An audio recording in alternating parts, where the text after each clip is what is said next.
Hello बच्चों, चलिए प्रश्न को पढ़ते। तीन धातुओं अक्स वाई तथा जेड के मानक इलेक्ट्रोड विभव क्रमशः -1.2 वोल्ट प्लस 0.5 वोल्ट तथा -3.0 वोल्ट है। इन धातुओं की अपचयक क्षमता होगी।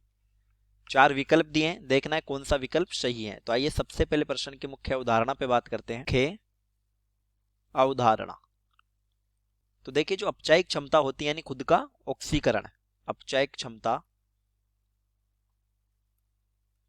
समानुपाती मानक ऑक्सीकरण विभव। मानक ऑक्सीकरण विभव यानी एसओपी, स्टैंडर्ड ऑक्सीडेशन पोटेंशियल। और अपचयक क्षमता व्युत्क्रमानुपाती होती है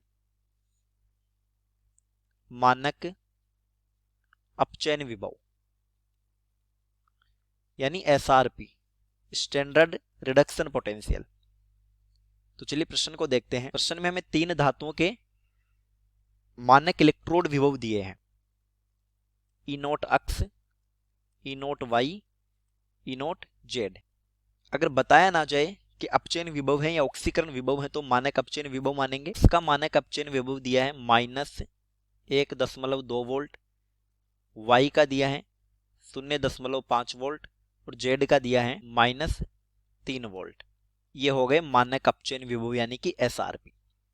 अब देखिए एसआरपी का जो क्रम होगा उसका विपरीत हो जाएगा अपचयक क्षमता का क्रम। तो यहां सबसे ज्यादा एसआरपी हो जाता है वाई का, उससे कम हो जाता है अक्स का और सबसे कम हो जाता है जेड का। ये -3.0 वोल्ट दिया है। तो अपचयक क्षमता का क्रम एसआरपी के विपरीत हो जाएगा। अपचयक क्षमता सबसे ज्यादा होगी जेड की, फिर अक्स की और सबसे कम होगी वाई की। ये हमारा उत्तर हो जाएगा। चलिए विकल्प की जांच करते हैं। पहले विकल्प में अपचयक क्षमता वाई की सबसे ज्यादा है, ये नहीं होगा। दूसरे विकल्प में जेड की, फिर अक्स की और फिर वाई की। तो दूसरा विकल्प हमारा यानी बी ऑप्शन सही हो जाएगा। चलिए उम्मीद करता हूं प्रश्न समझ आया होगा। धन्यवाद।